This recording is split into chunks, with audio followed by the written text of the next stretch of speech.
Paris में आधी रात दंगे की तस्वीरें सामने आई और पेरिस में आधी रात जिस तरीके से लोग भड़क उठे, तस्वीरें आपके सामने होंगी। संसदीय चुनाव के नतीजों पर भड़के लोगों की ये तस्वीर देखिए, जहां विरोध में लोगों ने जगह जगह आगजनी की। पुलिस से सीधे कैसे प्रदर्शनकारी भिड़ गए, ये देखिए तस्वीर।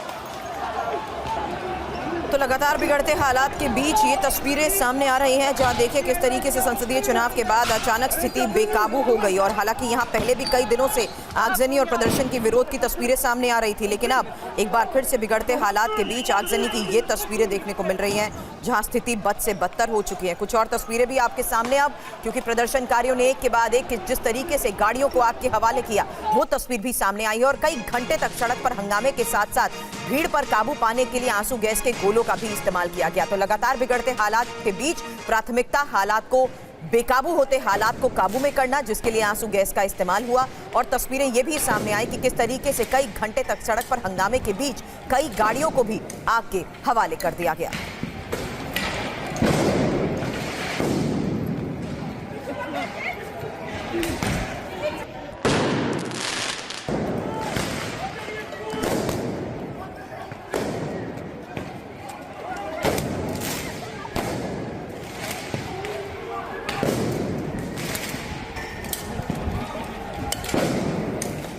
तो बेकाबू हालात के बीच जिस तरीके से लोग इधर उधर भागते नजर आ रहे हैं, हालात को बिगड़ता देख पहले इलाके को खाली कराने की कोशिश शुरू हुई और यही नतीजा है कि जगह जगह आगजनी भी होती रही। क्योंकि एक तरफ जहां पटाखे फूट रहे थे, हालांकि जीत का जश्न मनाने के लिए जिस तरीके से यहां फायर वर्क्स हो रहे थे, उसी के बीच आंसू गैस के गोले भी छोड़ दिए गए। अब ये दो तस्वीर देखिए आमने सामने, किस तरीके से एक के बाद एक लात घुसे चले और उसके बाद हंगामे के बीच लोगों को खदेड़ने के लिए आंसू गैस का इस्तेमाल भी हुआ।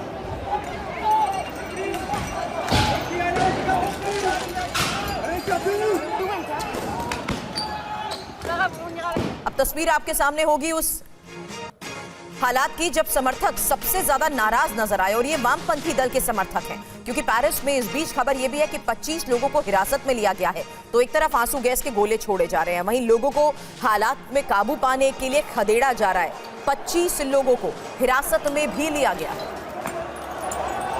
संसदीय चुनाव के नतीजों के बाद सड़क पर एक तरफ प्रदर्शन, दूसरी तरफ बिगड़ते हालात और सड़क पर हुई आगजनी की ये तस्वीर।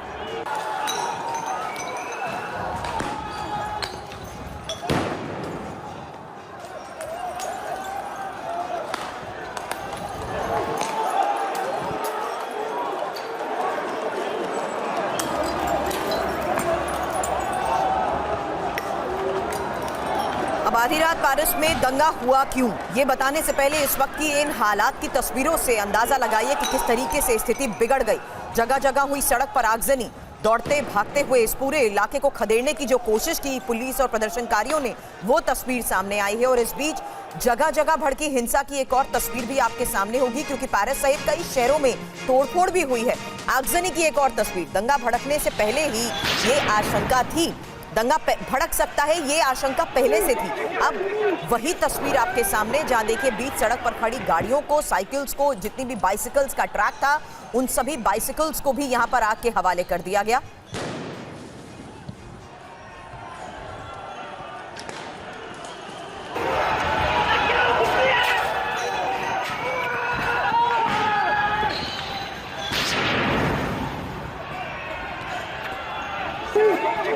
तो फिलहाल आपने देखा संसदीय चुनाव के नतीजे सामने आने के बाद क्या हालात यहां पर थे, लेकिन ये आशंका पहले से ही क्यों थी। फ्रांस में आधी रात ये हिंसा आखिर भड़की क्यों, इसकी वजह भी आपको बता देते हैं। क्योंकि फ्रांस में संसदीय चुनाव के नतीजे आए। अब रविवार को दूसरे और अंतिम चरण में जिस तरीके से वोटिंग हुई, दूसरे चरण में वामपंथी दल को बढ़त हासिल हुई और पहले चरण में दक्षिणपंथी मरीन ली पेन को बढ़त मिली थी। अब दक्षिणपंथी और वामपंथी समर्थकों में तनाव जिस तरीके से बढ़ता जा रहा था, आशंका थी कि हालात हालात बिगड़ सकते हैं और ऐसा ही हुआ। हालांकि पहले के नतीजों के बाद हिंसा की जिस तरीके से आशंका जताई गई थी उसी की तस्वीर भी आपके सामने है, जहां देखिए किस तरीके से अब संसदीय चुनाव के बाद की स्थिति सामने आ रही है कि कैसे सड़क पर हालात बिगड़ गए। अब फ्रांस संसदीय चुनाव में किसी को बहुमत तो नहीं मिला। वामपंथी पॉपुलर फ्रंट को 182 सीटें मिली हैं। मैक्रो के समूह को चुनाव में 168 सीटें हासिल हुई हैं। मरीन ले पेन के समूह को 143 और 577 सीट वाले सदन में बहुमत के लिए 289 सीटों की जरूरत।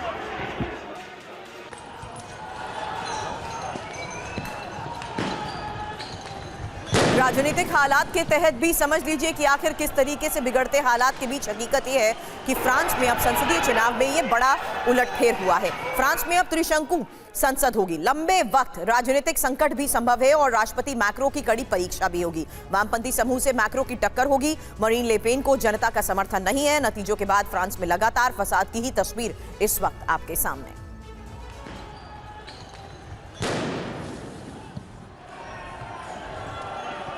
तो प्रदर्शनकारियों ने किस तरीके से गाड़ियों में आग लगाई और हालात बेकाबू हो चुके हैं। हिंसा की ये देर रात की तस्वीरें हैं जहां नतीजों के बाद शहर शहर फ्रांस में आग लगी हुई है।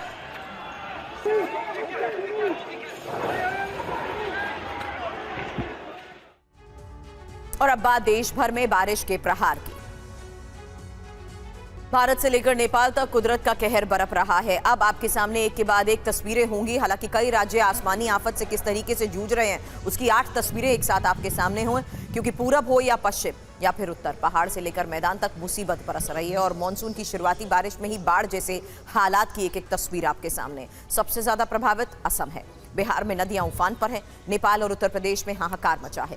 हालांकि लोग ये पूछ रहे हैं कि जुलाई में ही जल तांडव का ऐसा नजारा है तो आने वाले दिनों में आखिर होगा क्या, अंदाजा लगाना मुश्किल है। अब मुंबई में भारी बारिश से बुरे हाल को लेकर इस वक्त एक बड़ी खबर आ रही है, जहां भारी बारिश से जगह जगह वाटर लॉगिंग की समस्या के बीच लोगों की दिक्कतें बढ़ती जा रही हैं। रात भर रुक रुक कर हो रही बारिश के बाद की स्थिति आपके सामने है, क्योंकि भारी बारिश की वजह से रेल यातायात प्रभावित है। सड़क पर निकलती गाड़ियों के बीच में फंसे होने को लेकर भी खबर है। CST कुर्ला स्टेशन पर रेल यातायात प्रभावित बताया जा रहा है, जबकि मुंबई में भारी बारिश और जगह जगह जल भराव की स्थिति से हर जगह ट्रैफिक की समस्या बढ़ चुकी है। हमारे सहयोगी राजीव सिंह भी इस वक्त हमें ज्वाइन कर रहे हैं, क्योंकि जिस तरीके से लो लाइन एरियाज में दिक्कतें देखने को मिलती हैं और समुद्री इलाकों के आसपास जो आदेश जारी किए जाते हैं, क्या इस वक्त की स्थिति है, क्या कुछ इलाकों को खाली करा लिया गया है, क्योंकि ये तस्वीरें इस वक्त के हालात को बयां कर रही हैं। जहां लगातार हो रही बारिश की वजह से सड़क हो या रेल सब कुछ बुरी तरह प्रभावित है। और पहली बारिश और जिस तरीके से मुंबई सहम गई है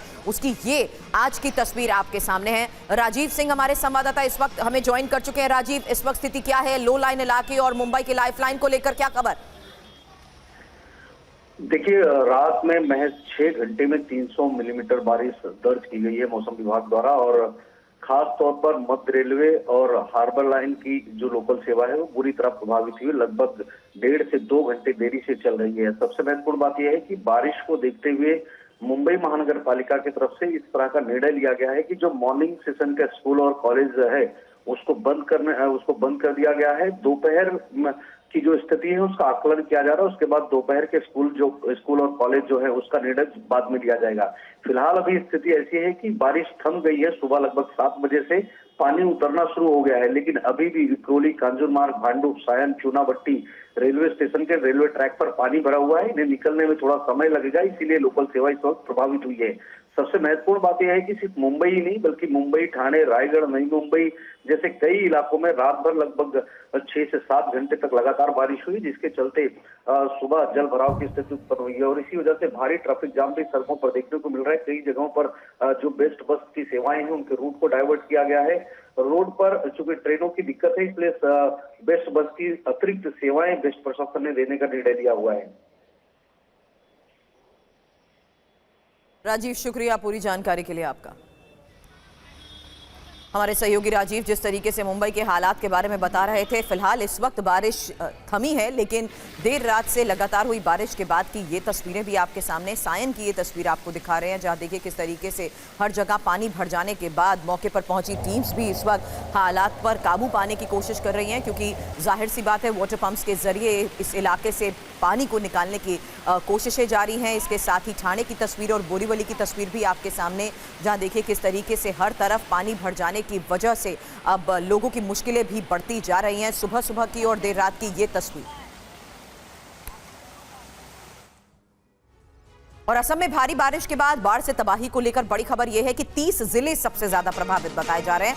बाढ़ से अब तक 78 लोगों की मौत की भी खबर है। हालांकि काजीरंगा नेशनल पार्क में अब तक आपको बता दें 125 जानवर भी अपनी जान गंवा चुके हैं। तो 30 जिले असम के जिस तरीके से सबसे ज्यादा प्रभावित बताए जा रहे हैं, वहीं खबर काजीरंगा नेशनल पार्क में जानवरों की मौत को लेकर भी है, क्योंकि 125 जानवरों की मौत हो चुकी है। जबकि बाढ़ की स्थिति में लगातार बिगड़ते हालात के बीच 78 लोग भी अपनी जान गंवा चुके हैं। तो अंदाजा लगाइए कि किस तरीके से असम के ये 30 जिले सबसे ज्यादा प्रभावित बताए जा रहे हैं, जहां इस वक्त हालात बिगड़ चुके हैं।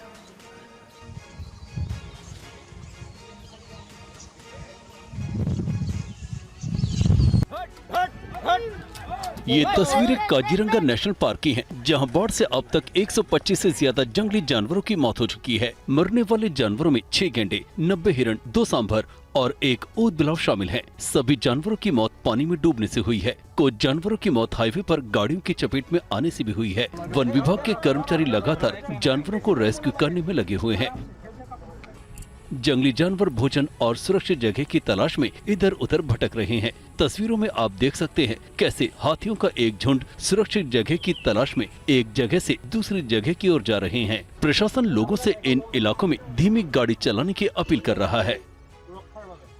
असम में पिछले कुछ दिनों से भारी बारिश हो रही है। बारिश की वजह से राज्य के 30 जिलों में बाढ़ आ गई है। राज्य में 24 लाख से ज्यादा लोग बाढ़ की मार झेल रहे हैं। बाढ़ की वजह से अब तक 58 से ज्यादा लोगों की मौत हो चुकी है। राज्य में ब्रह्मपुत्र नदी के साथ सभी छोटी बड़ी नदियां उफान पर हैं।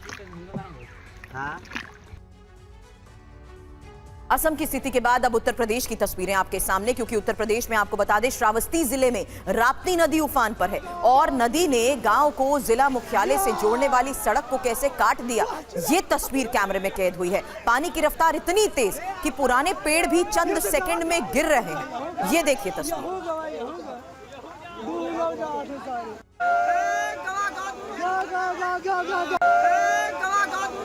राज्य में राप्ती नदी ने अपना रौद्र रूप धारण कर लिया है। ये तस्वीरें श्रावस्ती जिले की हैं, जहां राप्ती नदी ने जमनोहत तहसील और जिला मुख्यालय को जोड़ने वाली 2 लेन सड़क को काट दिया है। राप्ती के बड़े जलस्तर के कारण जिले के 8 गांव में नदी कटान कर रही है। 32 गांव पूरी तरह बाढ़ से घिरे हुए हैं, जबकि 20 गांव टापू बन गए हैं। इससे इन गांवों का एक दूसरे से संपर्क टूट गया है।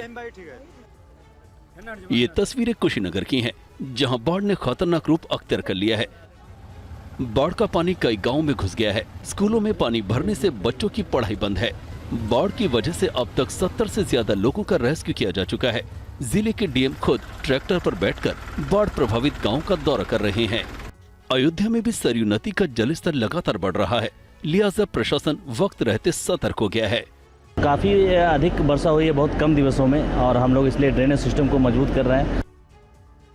असम और उत्तर प्रदेश के बाद अब बिहार की तस्वीरें आपके सामने, क्योंकि रक्सौल जिले में भारी बारिश के बाद नदियां उफान पर हैं। पानी की तेज धार ने खेत, सड़क सबको अपनी चपेट में ले लिया है। देखिए तस्वीर। नेपाल में आई बाढ़ और बारिश का सीधा असर रक्सौल में नजर आ रहा है।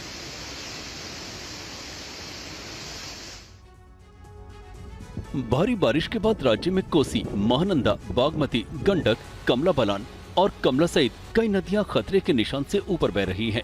बागमती नदी मुजफ्फरपुर, शिवहर, औरई और पिपराही में खतरे के निशान को पार कर लिया है। गोपालगंज और इसके आसपास के इलाके में गंडक नदी खतरे के निशान को पार कर चुकी है। ये तस्वीरें मोतिहारी जिले की हैं, जहां भारी बारिश के बाद नदियां उफान पर हैं। पानी की तेज धार ने खेत, सड़क सबको अपनी चपेट में ले लिया है। रोहतास के नौहट्टा महादेव मंदिर स्थित जल प्रताप में अचानक उफान आ गया। अचानक तेज पानी आने की वजह से पूरा मंदिर परिसर पानी पानी हो गया। अचानक झरने का विकराल रूप देख लोग दहशत में हैं। आपको बता दें कि कैमूर पहाड़ी पर जब जब भारी बारिश होती है तो झरने का आकार विकराल हो जाता है। आपका जून लास्ट वीक में शुरू हो जाता है, लेकिन दुर्भाग्य है इस बार गर्मी ज्यादा होने के कारण जुलाई फर्स्ट वीक में जो है झरना शुरू हुआ है।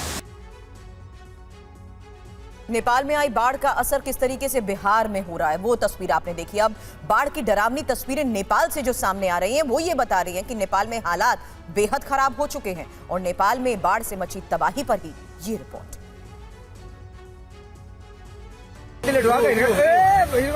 नेपाल में आई तबाही की तस्वीरें सनक देने वाली हैं। गांव के गांव बाढ़ के पानी में डूब चुके हैं। जहां तक नजर जा रही है सिर्फ पानी ही पानी नजर आ रहा है। गांव के गांव जलमग्न हो गए हैं। ना सड़क नजर आ रही है ना ही जमीन। गांव के गांव नदियों के पाट में बदल गए हैं। नेपाल की नारायणी, बागमती, त्रिशूली और मेघती नदियां खतरे के निशान से ऊपर बह रही हैं। चारों तरफ दूर दूर तक पानी ही पानी नजर आ रहा है। हालत ये है कि बाढ़ से बचने के लिए लोग पलायन करने पर मजबूर हैं। लोग अपनी जिंदगी बचाने के लिए जद्दोजहद कर रहे हैं, लेकिन परेशानी ये है कि ना तो सड़कें दिख रही हैं और न ही गाड़ियां चल रही हैं। बाढ़ और जगह जगह हो रही लैंडस्लाइड से पूरे नेपाल में 45 सड़कों पर यातायात बाधित है। एहतियात के तौर पर नेपाल ने सप्तकोशी बैराज के 46 फाटक को उठा दिया है। अब नेपाल की ये आफत बिहार में बाढ़ बनकर मुश्किल पैदा करेगी। और इस बीच बड़ी खबर, उत्तराखंड में भारी बारिश की चेतावनी के बाद चारधाम यात्रा को अगले आदेश तक रोक दिया गया है। उत्तराखंड के कई जिलों में भारी बारिश का रेड अलर्ट है। चमोली, पौड़ी, रुद्रप्रयाग, पिथौरागढ़, बागेश्वर, अल्मोड़ा, चंपावत, नैनीताल और उधम सिंह नगर में भारी बारिश का रेड अलर्ट है, जबकि हरिद्वार, देहरादून, टिहरी और उत्तर काशी में भी तेज बारिश की संभावना है, जिसको लेकर ऑरेंज अलर्ट जारी किया गया है। उत्तराखंड में नदियां भी उफान पर हैं। जोशीमठ के पास विष्णुप्रयाग में अलकनंदा नदी खतरे के निशान के करीब बह रही है। उत्तराखंड के रामनगर के आसपास के इलाकों में भी पिछले 2 दिनों से भारी बारिश हो रही है। भारी बारिश से नदियों का जलस्तर भी लगातार बढ़ रहा है। नदी में जलस्तर बढ़ने से गर्जिया देवी मंदिर के पास प्रसाद बेचकर अपने परिवार का भरण पोषण करने वालों पर रोजी रोटी का संकट पैदा हो गया है। मंदिर के पास प्रसाद बेचने वालों का कहना है कि लगातार हो रही बारिश के बाद मंदिर के नीचे बह रही कोसी नदी का जलस्तर भी बढ़ रहा है। कल शाम से बहुत बरसात हो रही है, पानी बढ़ता जा रहा है, कोई पता नहीं है अब कब ज़्यादा पानी बढ़ जाए, इसलिए सब अपना सामान बचा रहे हैं। और इस वक्त की खबर पर सबसे लेटेस्ट अपडेट आपके सामने, क्योंकि थोड़ी देर में मॉस्को रवाना होंगे प्रधानमंत्री नरेंद्र मोदी और 2 दिन के दौरे पर मॉस्को जा रहे प्रधानमंत्री नरेंद्र मोदी को लेकर बड़ी खबर आपको बता दें। 22वें भारत रूस शिखर सम्मेलन में शामिल होने के लिए प्रधानमंत्री नरेंद्र मोदी रूस जा रहे हैं। पीएम मोदी और पुतिन की वार्ता में कई बड़े समझौतों को लेकर भी खबर है।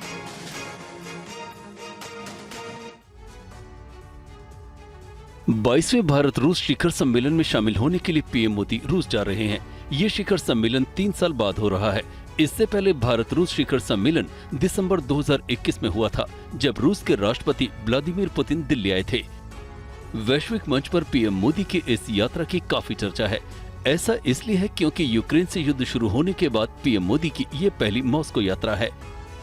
ये यात्रा कई मायनों में काफी अहम मानी जा रही है। पीएम मोदी और राष्ट्रपति पुतिन के बीच द्विपक्षीय व्यापार समेत कई मुद्दों पर बातचीत हो सकती है। कुछ ऐसी सैन्य डील भी हो सकती है जिससे चीन और पाकिस्तान की चिंता बढ़ेगी। बैठक में दोनों देशों के राजनयिक संबंधों को नई ऊंचाई देने पर भी चर्चा हो सकती है। रूस के राष्ट्रपति व्लादिमीर पुतिन भी इस मुलाकात को लेकर काफी उत्साहित हैं। पिछले 10 वर्षों में मोदी और पुतिन की 16 बार मुलाकात हो चुकी है। दोनों नेताओं के बीच आखिरी मुलाकात सितंबर 2022 में समरकंद में हुई थी, जब एससीओ सम्मेलन हिस्सा लेने दोनों नेता समरकंद पहुंचे थे। और आइए अब आपको बताते हैं प्रधानमंत्री मोदी की यात्रा को लेकर रूस में क्या तैयारी है और क्या रहेगा पीएम नरेंद्र मोदी का कार्यक्रम।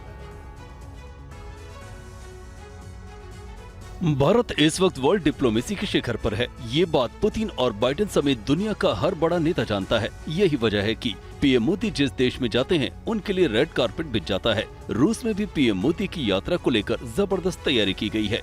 भारतीय समय के अनुसार शाम 5 बजे पीएम मोदी मॉस्को पहुंचेंगे। एयरपोर्ट से पीएम मोदी का काफिला होटल के लिए निकलेगा, जहां उनके स्वागत के लिए भारतीय समुदाय के लोग मौजूद रहेंगे। इसके बाद पीएम मोदी क्रेमलिन के लिए रवाना हो जाएंगे। क्रेमलिन में पुतिन पीएम मोदी को प्राइवेट डिनर देंगे। प्रधानमंत्री मोदी अगले दिन भारतीय समुदाय के लोगों से मिलेंगे। क्रेमलिन में अज्ञात शहीद सैनिक की समाधि पर श्रद्धांजलि देंगे। इसके बाद मॉस्को में एक प्रदर्शनी को देखने जाएंगे और फिर पीएम मोदी और राष्ट्रपति पुतिन के बीच वार्ता होगी। इसके बाद भारत रूस के बीच प्रतिनिधि स्तर पर भी बातचीत होगी। भारत रूस शिखर सम्मेलन समाप्त होने के बाद पीएम मोदी 9 जुलाई की दोपहर को मॉस्को से ऑस्ट्रिया के लिए रवाना होंगे। 41 साल बाद भारत का कोई प्रधानमंत्री ऑस्ट्रिया की धरती पर कदम रखेगा।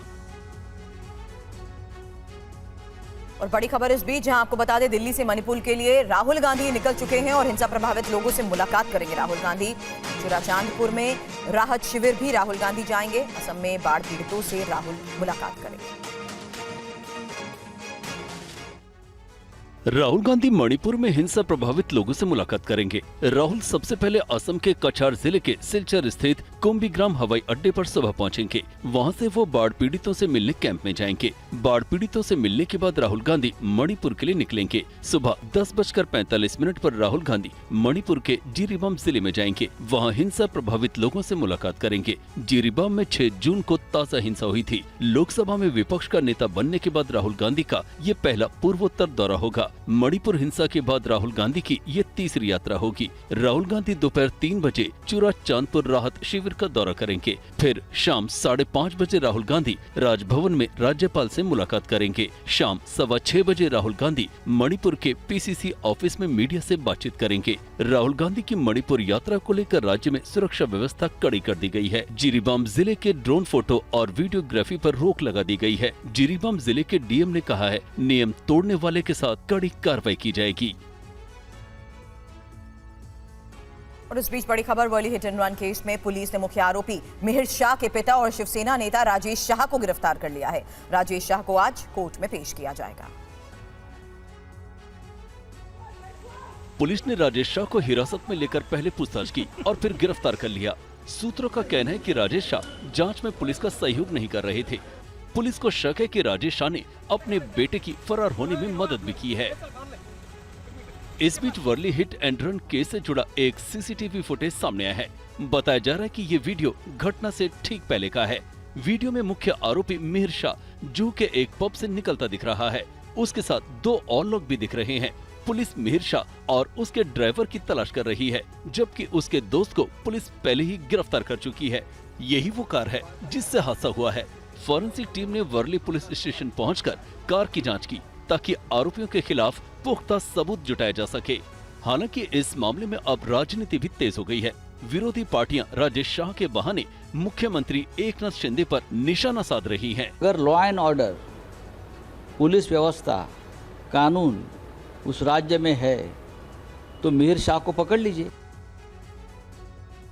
और यूपी के हाथरस हादसे के बाद बाबा सूरजपाल उर्फ भोले बाबा के बारे में हर रोज एक नया राज कैसे सामने आ रहा है, देखिए डिटेल। वो कह रहे थे यहाँ से ले जाओ इसे, यहाँ से ले जाओ डेड बॉडी को, ऐसे कह रहे थे। तो इन्होंने ये कहा अभी ले जाएंगे। देखो तो इन्होंने परमात्मा का जय घोष किया, नारायण साकार हरि की संपूर्ण ब्रह्मांड में सदा सदा के लिए जय जयकार हो।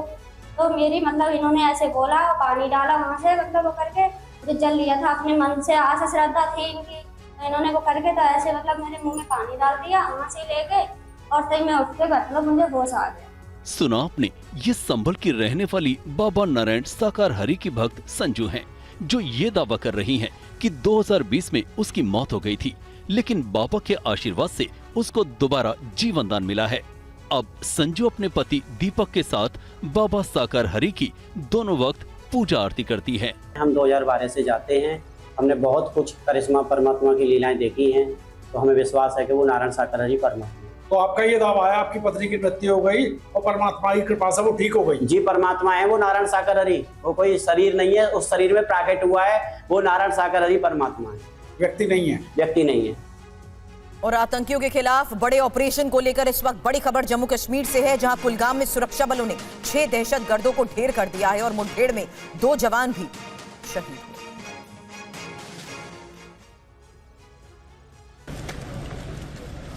जम्मू कश्मीर के कुलगाम में सुरक्षा बलों को बड़ी कामयाबी हाथ लगी है। 24 घंटे से अधिक चले इस ऑपरेशन में सेना ने 2 जगह मुठभेड़ में 6 आतंकवादियों को मार गिराया है। पुलिस सूत्रों के मुताबिक ये सभी आतंकी हिजबुल मुजाहिदीन से थे। सभी कुलगाम और शोपिया जिले के मूल निवासी थे। और 2 से 3 आतंकवादियों को उनके ठिकाने पर घेर लिया, जहां पैरा कमांडो लांस नायक प्रदीप नैन कार्रवाई में शहीद हो गए। वहीं दूसरी मुठभेड़ फ्रिसेल चीनी गांव में हुई। सुरक्षा बल इलाके में आतंकवादियों के बारे में सूचना मिलते ही वहां के लिए रवाना हो गए। सुरक्षा बल जैसे ही गांव पहुंचे, एक घर में छिपे आतंकवादियों ने सेना पर अचानक गोलीबारी शुरू कर दी, जिसके बाद मुठभेड़ शुरू हो गई। ऑपरेशन के दौरान हवलदार राजकुमार शहीद हो गए। कुल मिलाकर कहे तो 6 मिलिटेंटों को जो है औपचारिक तौर पर जो कहा जा सकता है कि उनकी जो मारे जाने की यहाँ पे जो है पुष्टि हुई है।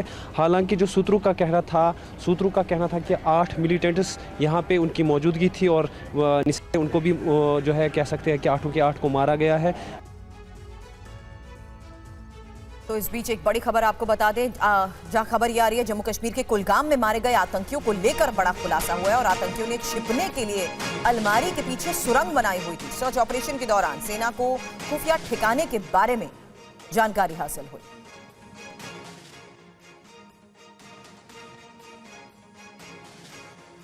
तो तस्वीर आपके सामने, जहां देखिए जिस तरीके से अलग अलग जगहों पर ऑपरेशन को लेकर भी रिपोर्ट सामने आ रही है। कुलगांव के जिस घर में आतंकी छिपे थे वही तस्वीर आपके सामने, क्योंकि अब आतंकियों की इन गतिविधियों को लेकर, आतंकियों की साजिश को लेकर जिस तरीके से बड़े खुलासे हो रहे हैं, कुलगाम में मारे गए आतंकियों को लेकर यह बड़ा खुलासा हुआ है। आतंकियों ने छिपने के लिए जो घर ढूंढ रखा था, जहां पर ठिकाना अपना बनाया हुआ था, उसी की तस्वीर आपके सामने, क्योंकि यहां छिपने के लिए अलमारी के पीछे एक सुरंग बनाई गई थी। सर्च ऑपरेशन के दौरान ही सेना को इस खुफिया ठिकाने के बारे में जानकारी हासिल हुई। अब नीट यूजी परीक्षा को लेकर चल रहे विवाद पर आज सुप्रीम कोर्ट में सुनवाई। करीब 24 लाख छात्र कोर्ट के फैसले का कर रहे हैं इंतजार। नीट पेपर लीक मामले में 38 याचिकाएं सुप्रीम कोर्ट पहुंच चुकी हैं। उनमें से ज्यादातर याचिकाएं नीट यूजी परीक्षा को रद्द करने की मांग वाली हैं। Chief justice of India DY Chandrachud की अध्यक्षता वाली बेंच आज उन याचिकाओं पर सुनवाई करेगी। केंद्र सरकार ने शुक्रवार को सुप्रीम कोर्ट में दायर हलफनामे में नीट यूजी परीक्षा रद्द करने का विरोध किया था। केंद्र सरकार ने अपने हलफनामे में कहा था कि परीक्षा रद्द होने से उन लाखों छात्रों को नुकसान होगा जिन्होंने ईमानदारी से परीक्षा दी थी। सुप्रीम कोर्ट में सुनवाई से पहले रविवार को छात्रों ने दिल्ली के जंतर मंतर पर प्रदर्शन किया और NTA को बर्खास्त करने की मांग की। पिछले 1.5 महीने में जो मजाक चलता आ रहा है छात्रों के भविष्य के साथ, केवल महज 4 से 5 एग्जामिनेशंस में नीट हो, NEET UG PG, CSIR NET, UGC NET, CUET, अलग अलग ये जो 4-5 एग्जाम केवल गिन लें 1.5 महीने में, उनमें 36 लाख से ऊपर छात्रों के भविष्य को आग लगा दी गई है बढ़िया तबीयत के साथ हमारी सरकार द्वारा, शिक्षा मंत्रालय द्वारा, नेशनल ठग एजेंसी द्वारा। क्या मांग रहे हैं भैया? हम कोई अलादीन का चिराग नहीं मांग रहे हैं, हम वही मांग रहे हैं जो संवैधानिक अधिकार बनता है छात्रों का, युवाओं का। सुप्रीम कोर्ट की निगरानी में जांच बिठाई जाएगी, CBI की जांच पर हमें भरोसा नहीं है। खबर झारखंड से भी है, जहां झारखंड में सीएम हेमंत सोरेन चौथी बार सदन में विश्वास प्रस्ताव लाएंगे और बहुमत के लिए 38 वोट चाहिए। सरकार के पास 46 का आंकड़ा है। आज कैबिनेट विस्तार भी संभव है।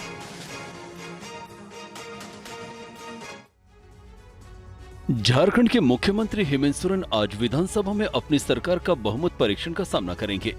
मौजूदा संख्या बल को देखते हुए ये एक औपचारिकता ही मानी जा रही है। विधानसभा में विश्वास मत हासिल करने के बाद मंत्रिमंडल का विस्तार किया जाएगा। राज्य में JMM, RJD और कांग्रेस कोटे से मंत्री बनाए जाएंगे। फ्लोर टेस्ट से पहले राज्य में सियासी हलचल तेज है। मुख्यमंत्री हेमंत सोरेन ने अपने आवास पर देर रात सत्ताधारी गठबंधन के नेताओं के साथ बैठक की। बैठक में फ्लोर टेस्ट और कैबिनेट विस्तार को लेकर चर्चा हुई। हम राजनीतिक दल हैं, हमारा गठबंधन है, गठबंधन की सरकार चल रही है, अपनी जिम्मेदारी को निभाना है फ्लोर पर, विधानसभा में, इस पर चर्चा हुई। वहीं सोरेन सरकार पर बीजेपी ने कहा है राज्य में भ्रष्टाचारी सरकार की वापसी हुई है। भ्रष्टाचारी सरकार रिटर्न हुई है और वो सिर्फ और सिर्फ अपने स्वार्थ के लिए रिटर्न हुई है। और MP में मोहन सरकार का मंत्रिमंडल विस्तार। बड़ी खबर आपको बता दें, कांग्रेस छोड़कर बीजेपी में आए रामनिवास रावत ने मंत्री पद की शपथ ली है और मोहन यादव कैबिनेट का ये दूसरा विस्तार।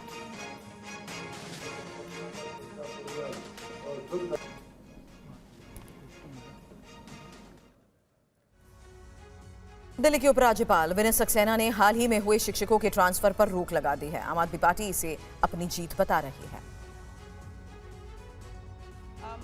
2 जुलाई को दिल्ली सरकार के स्कूलों में पढ़ा रहे 5000 शिक्षकों के ट्रांसफर का आदेश जारी किया गया था। ये वो शिक्षक थे जो एक ही स्कूल में 10 साल से पढ़ा रहे थे। दिल्ली की शिक्षा मंत्री आतिशी ने इस फैसले का जमकर विरोध किया था। एलजी ने आदेश जारी कर शिक्षकों के ट्रांसफर के फैसले पर रोक लगा दी है। भारतीय जनता पार्टी को और उनके एलजी साहब को इन 5000 टीचर्स के ट्रांसफर ऑर्डर को वापस लेना पड़ा है। ये ना सिर्फ दिल्ली के शिक्षकों की जीत है, पेरेंट्स की जीत है, ये दिल्ली वालों की जीत है। जबकि बीजेपी का इस मुद्दे पर कुछ और ही कहना है। दिल्ली के 5006 टीचर्स का रात के 1:30 बजे ट्रांसफर कर दिया जाता है। 5006 टीचर्स का एक ही साथ रात के 1:30 बजे ट्रांसफर कर दिया जाना, ये एक दुर्भावनापूर्ण निर्णय है जिसका हमने विरोध किया है। और पुरी की जगन्नाथ रथ यात्रा का आज दूसरा दिन है। सुबह 9 बजे के बाद खींचे जाएंगे भगवान जगन्नाथ, बलभद्र और सुभद्रा के रथ। 53 साल बाद इस साल पुरी की रथ यात्रा 2 दिनों की है। आज यात्रा के दूसरे दिन मंगला आरती और भोग के बाद सुबह 9 बजे यात्रा दोबारा शुरू होगी। कल यात्रा का पहला दिन था। शाम 5 बजे के बाद शुरू हुई रथ यात्रा सूर्यास्त के साथ ही रोक दी गई थी। कल देश भर में रथ यात्रा निकाली गई। गुजरात में भी भगवान जगन्नाथ की रथ यात्रा निकाली गई। भगवान जगन्नाथ, भाई बलराम और बहन सुभद्रा का नगर भ्रमण कराया गया। वडोदरा में प्रिंस अशोकराज गायकवाड़ स्कूल के बच्चों ने भगवान जगन्नाथ रथ यात्रा निकाली। पारंपरिक परिधान में महिला पुरुष के साथ बच्चों ने भगवान जगन्नाथ के रथ को खींचा। अहमदाबाद से भी कड़ी सुरक्षा के बीच भगवान जगन्नाथ रथ यात्रा निकाली गई। शहरवासियों ने हर्षोल्लास के साथ भगवान जगन्नाथ के खूब जयकारे लगाए।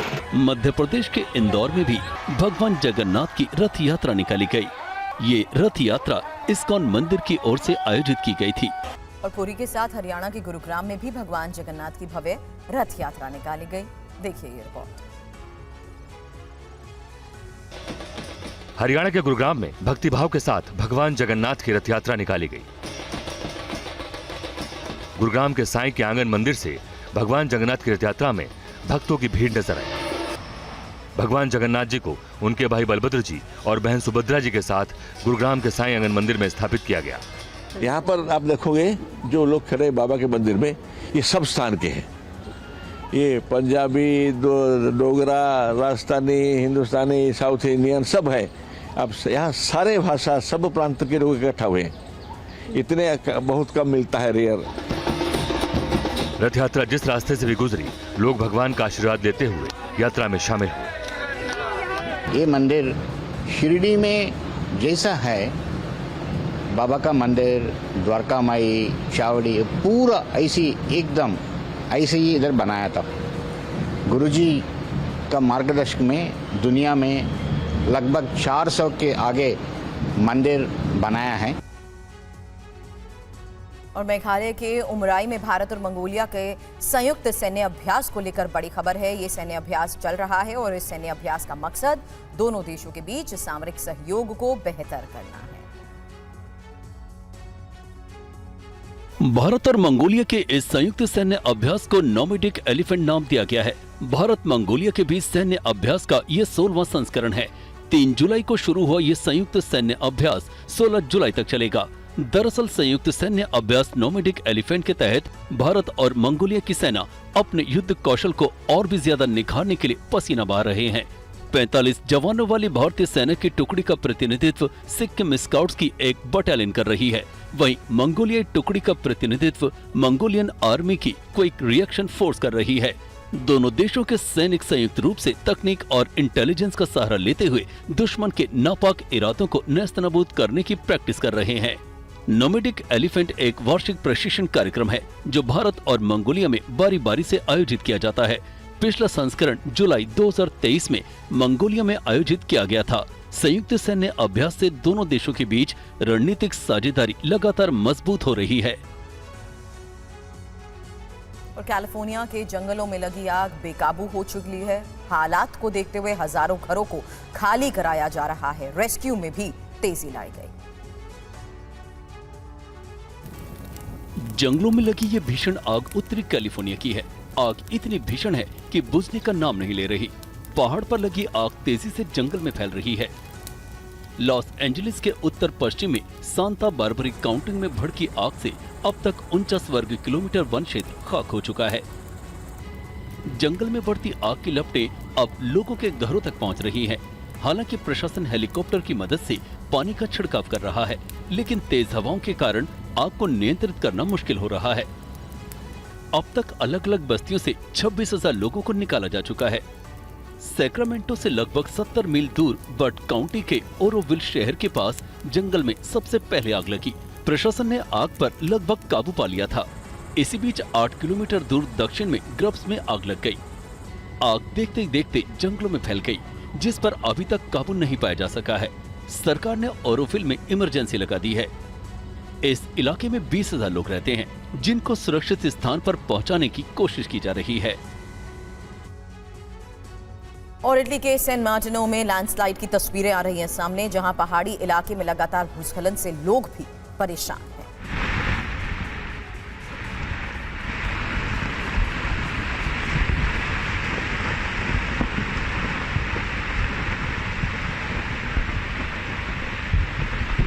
तो इटली के सैन मार्टिनो में लैंडस्लाइड की ये तस्वीर आई है सामने, जहां देखें किस तरीके से लोग इन तस्वीरों को देखकर भी दहशत में हैं।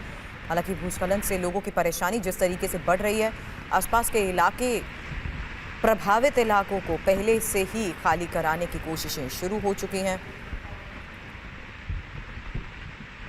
लैंडस्लाइड की ये तस्वीरें हैं सैन मार्टिनो की।